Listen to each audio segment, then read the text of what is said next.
Hello Year 5 and welcome to your PDW lesson for today. Now we're going to carry on with our lessons because this week is Mental Health Awareness Week, and I've picked this lesson personally to think about how we manage and control our emotions and the way that we feel, okay? So as part of Mental Health Awareness Week, it fits in with our PDW topic quite nicely, and there'll be a couple of activities for you to think about and have a go at as we work our way through, okay? So the aim for today is to be able to recognise and manage those uncomfortable feelings that we might have. So we need to be able to describe and discuss all those different types of emotions that we might feel at any given point in time in our lives. And then we need to understand how those feelings can have an impact on what we think, maybe how we think, what we think about life, what we think about ourselves, what we might think about other people, and the way we then manage those behaviours and those emotions as to whether we then act on them. And then we're going to look at seeing if you can discuss or come up with any strategies to help you cope with those uncomfortable emotions, okay? So let's think of these two questions here. What can we do to manage uncomfortable feelings? And how do uncomfortable feelings affect our thoughts and actions? So we're going to focus primarily on those two questions today. So let's have a think about our emotions and think about a time where we might have felt some of these feelings below. So when each emotion pops up, what I want you to do is on your piece of paper, I just want you to jot down a time when you can remember feeling like this and what might have caused that emotion. If you find that too difficult, then that's fine. Leave that one. Pick some of the emotions that you want to have a go at and just see if you can think about the last times that you didn't feel particularly happy or however you felt for that particular emotion, and think about what it was that might have caused it. So we have nervous, guilty, upset, frustrated, lonely, jealous, anxious, embarrassed, not good enough, and angry. Okay, so I want you just to pause the video and maybe pick 2 or 3 if that's easier and think, what time can you last remember feeling like that? And what was it that made you feel like that? So just pause the video and have a go. Well, I know I'm going to pick one here, and I'm going to pick the word frustrated. Now, I felt quite frustrated yesterday. And I told some of you about this when we had our Zoom meeting because my laptop was not playing ball yesterday and the internet didn't want to work and it didn't want to upload the reading lesson from the day before. So I actually got quite frustrated, and that was because my laptop wasn't working the way I wanted it to work. And as a result, I got myself stuck in a bit of a rut. I got very frustrated. I then got quite angry. And I then had to think to myself, well, actually, if I get angry, it's not going to get me very far. But I was entitled to feel frustrated because it actually stopped me from being able to do my work yesterday. So I can admit that I felt quite frustrated when that happened. And admittedly, I got a little bit angry as well. I had to be very, very careful not to take it out on my laptop because it costs a lot of money. So you guys, you keep those ideas to yourself and just keep those in mind as we work through the video. So we all experience uncomfortable emotions, okay? And there's lots of different things that can trigger it for lots of different people. And it doesn't even have to be something big. It could be something very, very small. And what makes one person anxious might not be a problem for somebody else. I might have a friend who's overly anxious about something and I won't think that that's a reason to be anxious. But then I might get angry about something and she might think, well, why are you angry about that? That's not something to be angry about. And it's important to remember that sometimes people experience emotions in different ways and for different reasons. What might bother one person might not bother somebody else at all. Think about being in a classroom environment. If someone's being noisy and chatting when it's annoying you, you might find it's actually not annoying anybody else in the class or somebody else.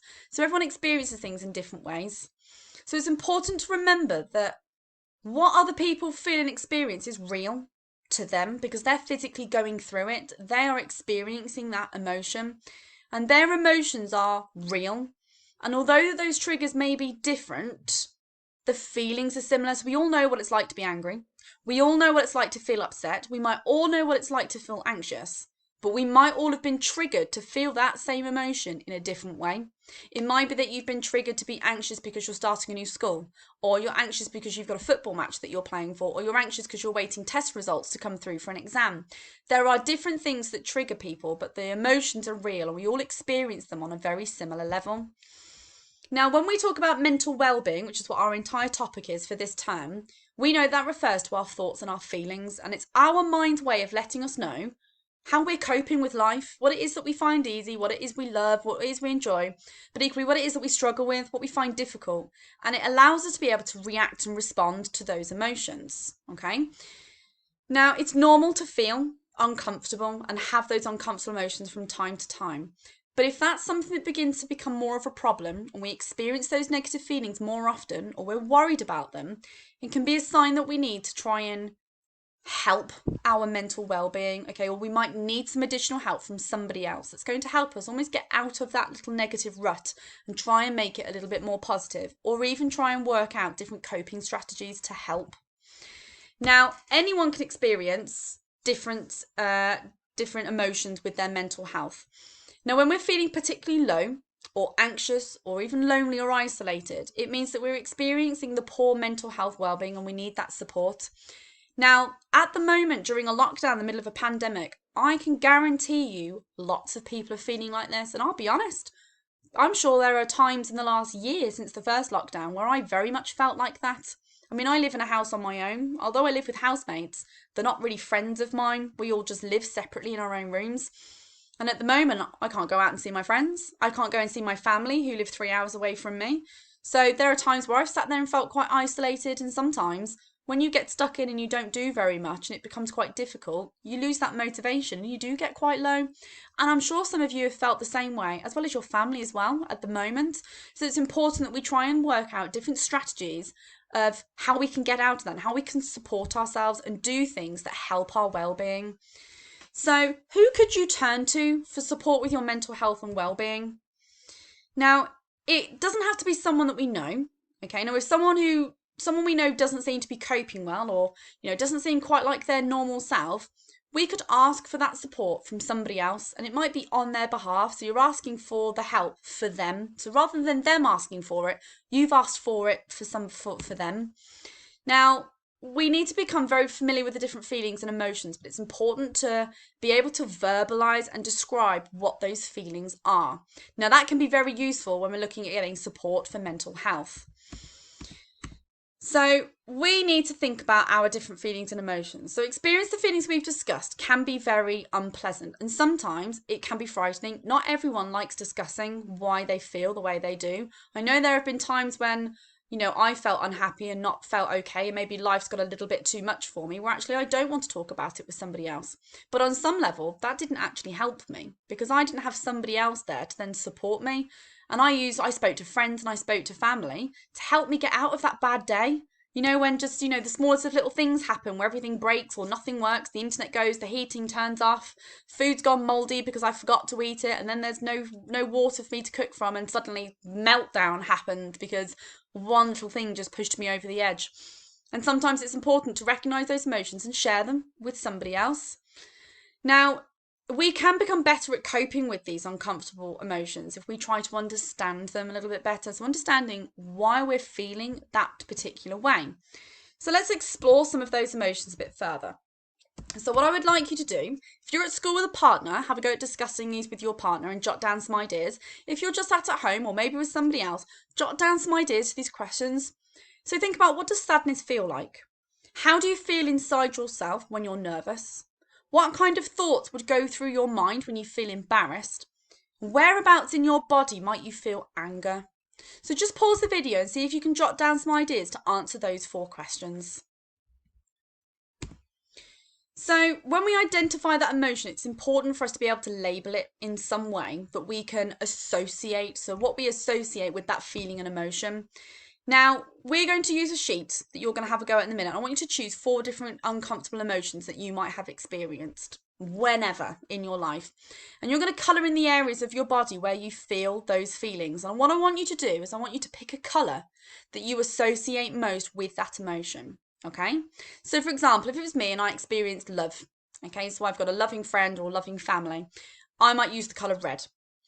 If I was, because I could associate that with anger, but if I was then feeling angry, I might use the colour black, because to me that's quite a dark colour and anger can come from dark places. So I might colour anger in black. And then I might think, well, there are times where I felt happy. What colours make me happy? Well, my favourite colour is blue. So I might actually colour it in blue. Okay, some people it might be yellow, it could be pink or orange. So think about some colours that you would associate with those emotions, okay? Now, we feel emotions all over our body. believe it or not, even simple things down to muscles. If I'm stressed and I'm worried about something, I get knots in my back right between my shoulder blades. And that's because I'm physically tensing. Because I'm so on edge and I'm worrying about something, my muscles start to seize up. So I actually might feel stress or worry in my muscles. If I'm feeling tired or anxious about something, I might get a headache because that's my brain's just going into overload and just, wants to explode. So there's no right or wrong answer for this, but I just want you to have a go. This is not something for you to share with anybody if you don't want to. And this is something that you don't have to send in to me for me to be looking at either. This is personally just for you if you want to keep it to yourself. And just think about those different emotions and colour in the different areas of the body in those associated colours of where you might feel them. Okay, so pause the video and have a go. Now, another thing that can be useful is to rate our emotions by asking ourselves how serious or intense the emotion is. So here we could use what we have as an emotional scale, okay? So we're starting right from the top of the top of positivity. So this is where we're feeling like on top of the world.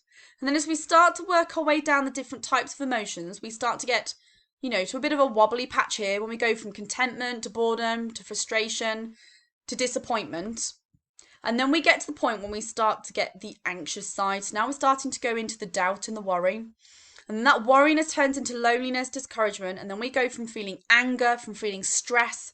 And then we get to a point where we hit rock bottom, where we have fear and we have grief. And we've used the colours here to associate that with them. So by using that, we're learning to pay attention to our feelings, but also recognise how they feel in our body and then being able to rate them on that emotional scale, okay? So I want you to take a look at this following statement and just think for a moment about it. If feelings and emotions are inside us, they cannot have an impact on our emotions, nor on anyone else. So what I want you to do is just pause the video. Do you disagree or agree with this statement? And can you explain why you disagree or agree? So pause the video and have a think. Well, some of you might have said that the way we feel can affect our thoughts and actions because we know that our thoughts, feelings and actions are all linked together in one. So do you remember this triangle we looked at in the first week? So if you think about how our thoughts turn into behaviours, our behaviours turn into feelings and feelings go back into thoughts. And we get into that negative triangle thought process in our head. Okay? So the more we experience these different emotions, the more we learn how to deal with them. And it's important to remember that different people like to use different strategies to help manage those emotions. I want you to pause the video and just talk to your partner or jot down on your paper any strategies that you might use or have heard about that help people deal with uncomfortable emotions. So pause the video and have a think. So let's have a look at some of the ideas that I've got here then. Okay, so let's see if you've heard of any of these.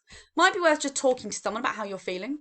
Okay, sometimes that's easier said than done because not everyone likes talking to people, but if you've got someone you trust and can go to, that's really important. That whole phrase I mentioned a few weeks ago is if a problem shared is a problem halved. Once you share that problem with someone, you release some of that emotion onto somebody else and they help you. Now, sometimes counting to 10 and focusing on your breathing is an important one. When my laptop decides it's not going to do what it needs to do, sometimes I need to step away. And I need to go and find 2 minutes to go do something else. It might be to make a cup of tea, it might be to go and get a biscuit, it might be to go and listen to some music for 5-10 minutes. It might just be even just to switch off my laptop and just leave it be for a few minutes. So that idea of taking a break, pausing and thinking about your breathing centralises your body. And it means that you block out everything else and you start to focus on what's real in the here and now, and that's your breathing. Okay, and everything else just disappears. Now, I like to do this one as well, where I just take some time out. I remove myself from the situation, let myself calm down, and I tackle the problem again. Sometimes writing down your feelings really helps, that journal, because sometimes those thought processes go round and round and round and round in your head. And then you start to have what's called an internal monologue. So it's that one person conversation where you are constantly talking to yourself.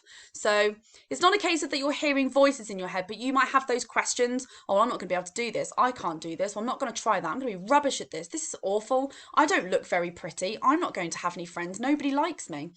All of those thoughts in your head just get stuck. And the best way to get rid of them and clear your brain is to write them down. Okay, so if that might happen to you sometimes, maybe jot them down and see if it helps. Now, listen to music or spend time with a pet. You'd be surprised at how much pets make you feel better, believe you me. But music's a good way of almost escaping from your feelings and your emotions, okay? So there's no activity for you to now do on the end because you've had a go at doing some throughout. But I want you to really, really focus on your feelings and emotions in the next few weeks, especially considering the situation we're in at the moment, and just try and think of ways to manage and cope. Any problems though, you know that you can go to your family, you can talk to anyone at school, or you can talk to me. Okay, but please, please, please look after yourself, year 5. All right, see you later.